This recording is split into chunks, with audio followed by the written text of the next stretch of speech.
Hello, hola. It's Josh. It's Josh. Feeling high energy. My apologies. My apologies. I have no clothes on. I have shorts on, but I have no shirt on. It's a million degrees in this country. I'm in Mexico right now. Okay, so this series, 16-part series, I haven't lived at home. I've been away from Canada for 2 years now, and before that, I was doing a traveling door-to-door job. I was living all over Canada. I did a few trips to Thailand and Cambodia and Malaysia and Vietnam.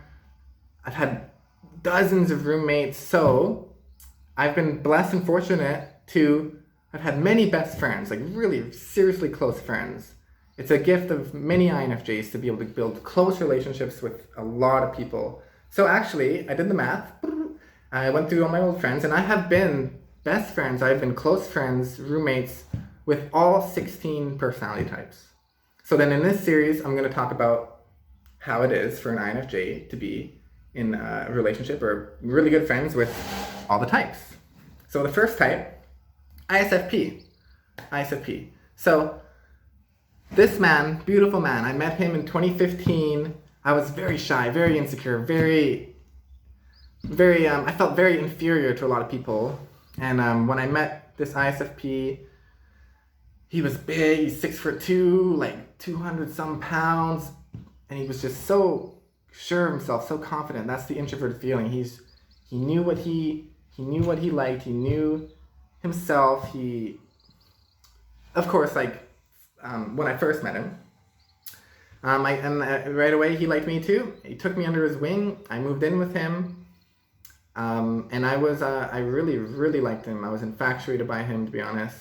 He was a great roommate. We had some amazing, really close talks, really deep talks.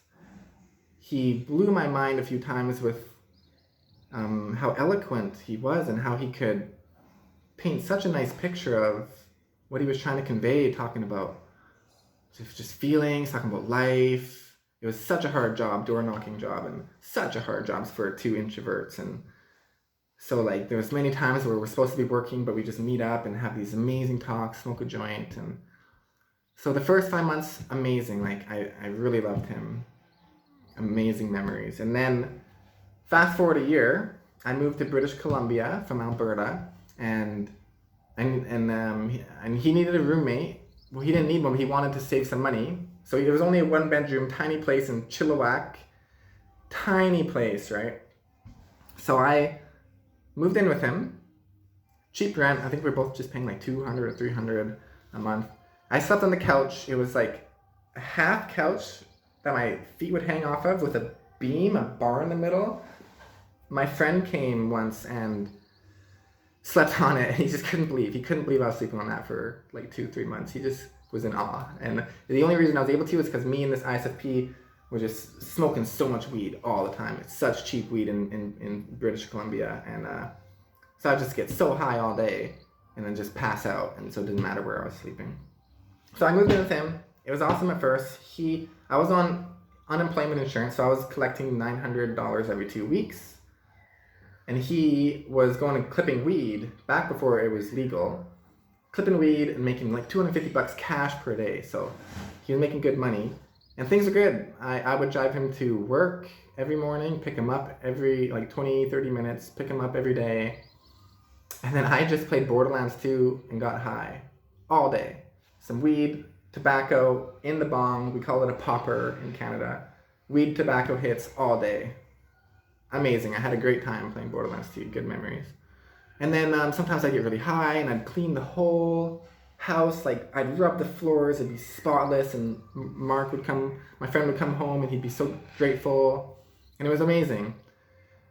Then eventually, he lost his job. He got in an argument with someone at work. He had a perfect job, amazing, and he lost it just because he just got too much in his feelings and just yelled at a lady and got fired. So he lost his job, and then this is when shit started to not get good because he was around all the time. I think he maybe resented me a bit because I was making money not doing anything, and he had to go out and look for jobs and had to maybe go back and work at a job he really didn't want to work at.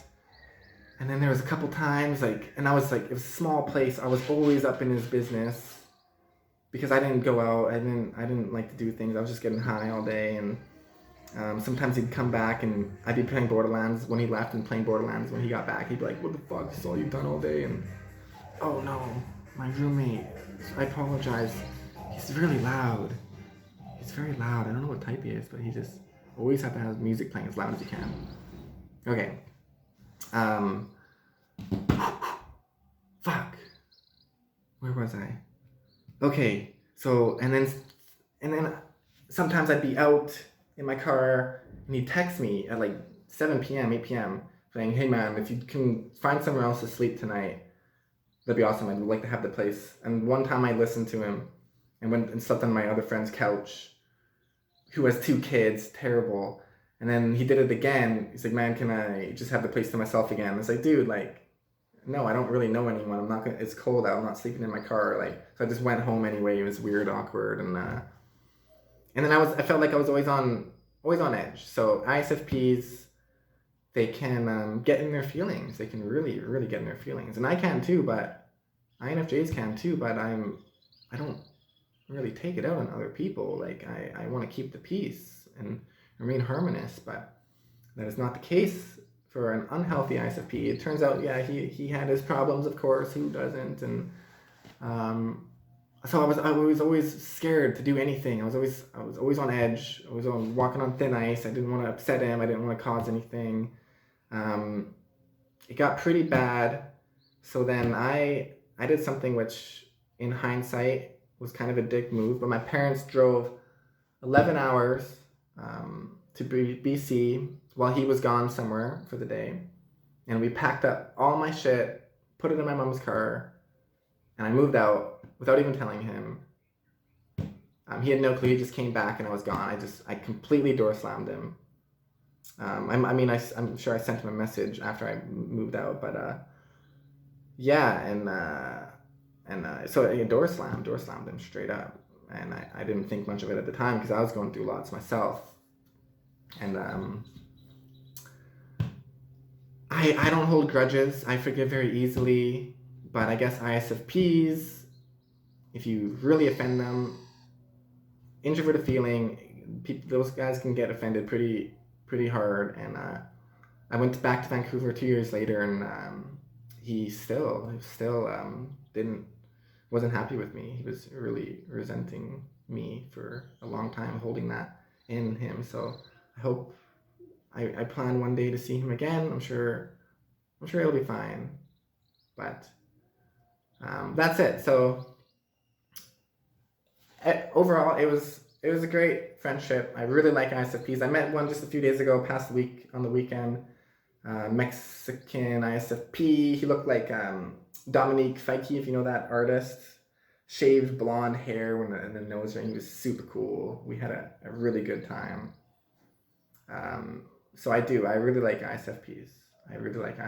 I don't think I'll ever become really close best friends with one again, because I'm super now deep into a lot of like the spiritual stuff, and really deep into some pretty crazy like theories and about God and that kind of stuff.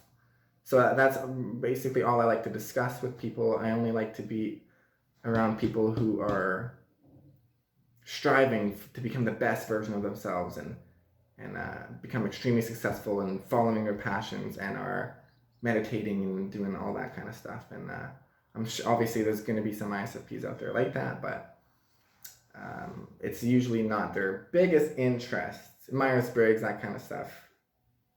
As a sensor type, they don't seem to care as much about that kind of stuff. So overall, I don't know, 7 out of 10. I don't want to rate people, but love ISFPs. Bless you. Amazing. Thank you for watching.